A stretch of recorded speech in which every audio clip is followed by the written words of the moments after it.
Hello, good morning everyone. I am Vijendra Kumar. Welcome to my YouTube channel Vijendra the English Teacher. Dear student, how are you? I hope you will be very well. तो dear student, हम लोग अब तक पढ़ चुके हैं need और नी not के लिए हमारा वर्ब का चैप्टर चल रहा है। और नीड और नी नॉट की जो वीडियो है या फिर वर्ब की और वीडियो हैं, अगर आपने नहीं देखी हैं तो उन सभी वीडियोज़ के लिंक इस वीडियो के डिस्क्रिप्शन में दिए हुए हैं।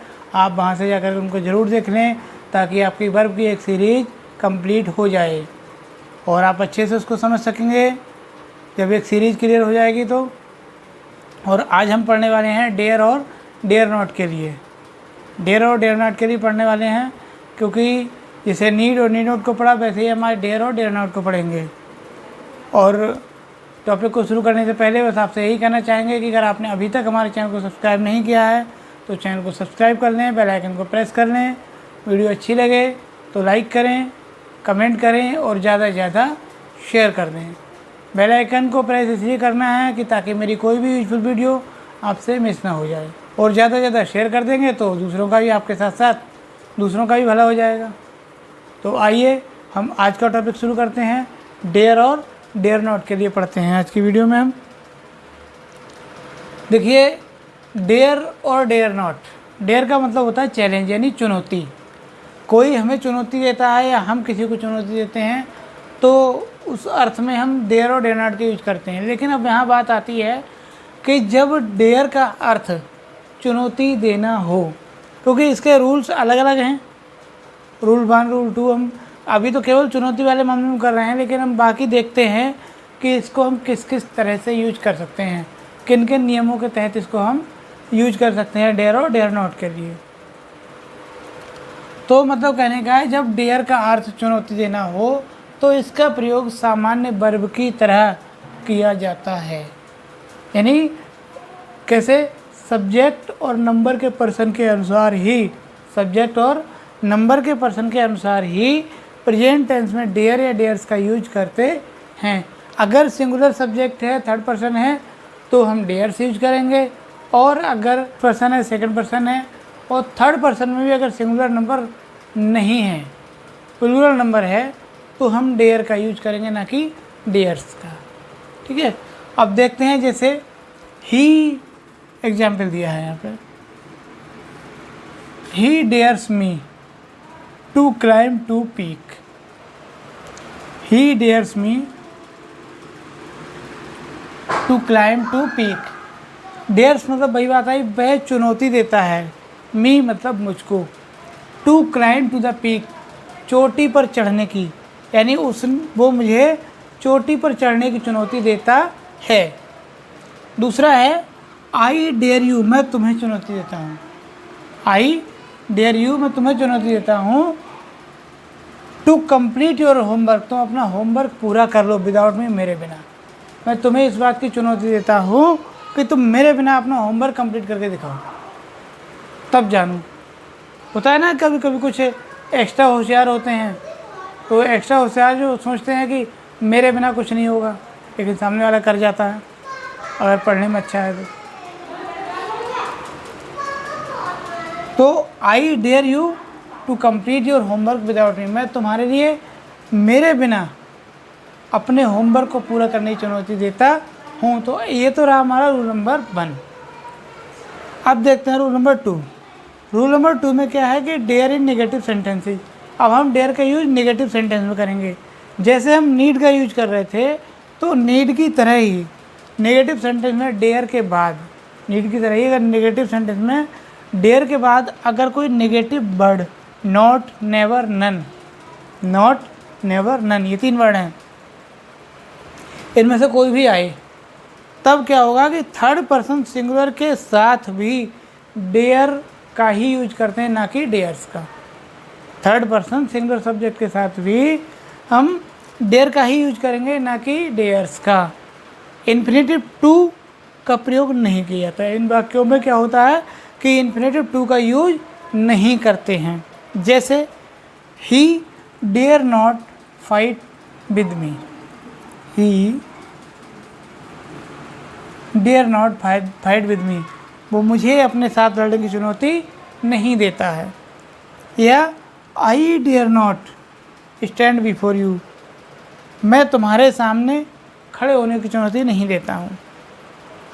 या they dare not stand before DM sir, वे डीएम साहब के सामने, डीएम सर के सामने खड़े होने की चुनौती नहीं देते हैं। मतलब कहने का है यह उनमें, अब हाँ यहाँ पर अगर हम चुनौती की बात करते हैं तो हिम्मत, चुनौती से बात है कि हिम्मत में कन्वर्ट कर सकते हैं कि उसमें मेरे सामने खड़े होने की हिम्मत नहीं है या मुझसे लड़ने की हिम्मत नहीं है। I dare not stand before you, मेरे अंदर तुम्हारे सामने खड़े होने की हिम्मत नहीं है।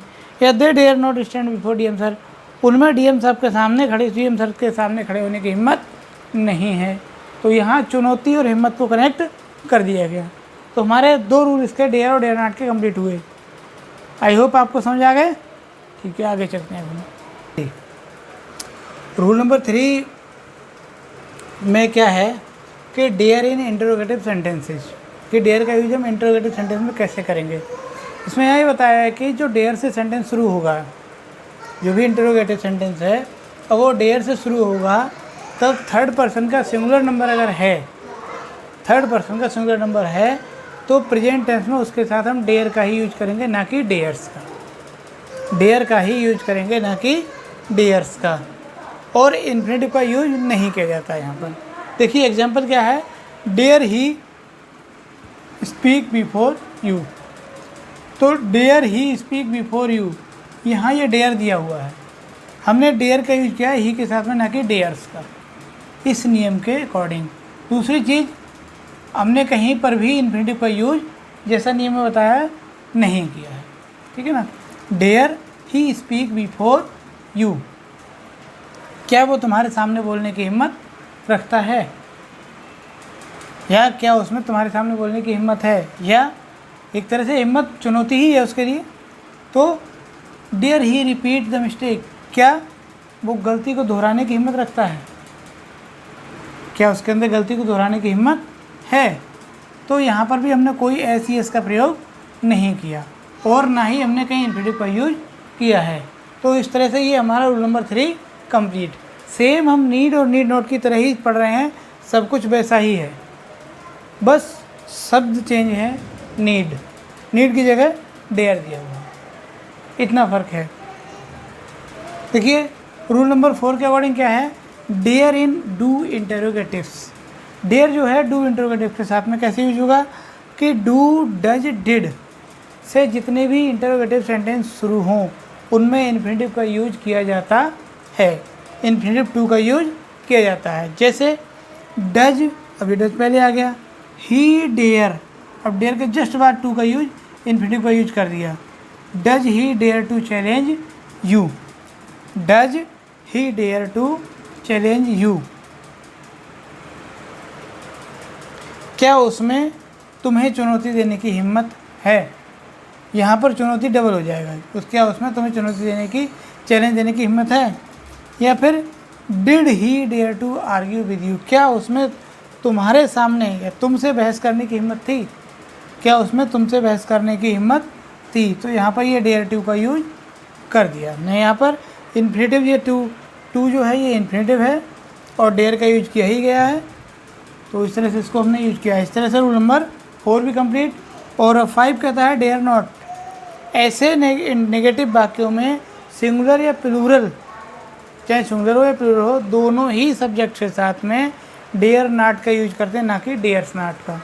डेयर्स नॉट कभी भी यूज नहीं होता है, डेयर नॉट का ही यूज होता है। जैसे है he dare not come before you, यानी उसमें तुम्हारे सामने आने की हिम्मत नहीं है।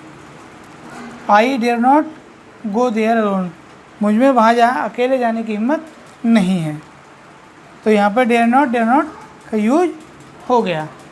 इस तरह से हमने 5 रूल्स अब तक समझे और आई होप आपको ये अच्छे से क्लियर हो गए होंगे।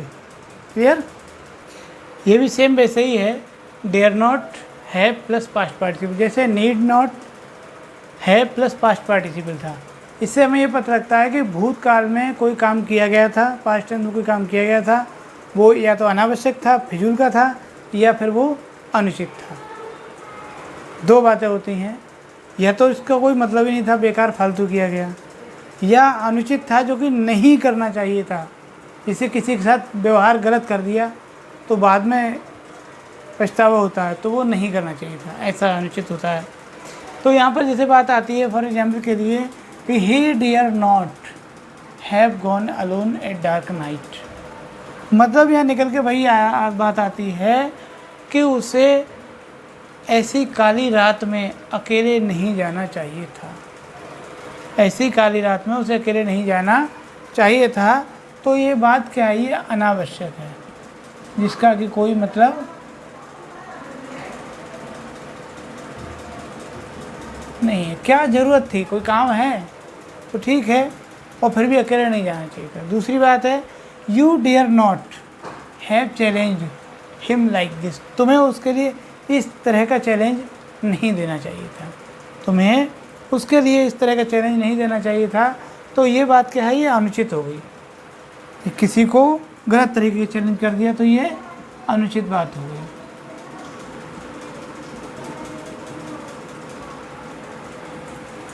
तो यहाँ पर जैसे हैव बताया था, ये हैव है, ये पास्ट पार्टिसिपल का यूज हुआ है, बाकी शेष वर्ड जो भी हैं वो लगाए गए हैं, यहाँ ये सब्जेक्ट है ही है। तो इस तरह से 6 रूल कंप्लीट हुए। तो डियर फ्रेंड, आज की वीडियो में हमने डेयर और डेयर नॉट के 6 रूल्स को समझाया है, और आई होप ये आपको बहुत अच्छे समझ में आ भी गए होंगे। और अब हम चलते हैं और मिलेंगे अगले वीडियो में एक नए टॉपिक को लेकर के। और चलने से पहले बस आपसे यही कहना चाहेंगे कि अगर आपने हमारे चैनल को अभी तक सब्सक्राइब नहीं किया है तो चैनल को सब्सक्राइब करिए, बेल आइकन को प्रेस करिए ताकि ऐसे ही नॉलेजफुल वीडियो आपको मिलती रहें। वीडियो अच्छी लगे तो लाइक करें, कमेंट करें और ज़्यादा से ज़्यादा शेयर कर दें। Thank you.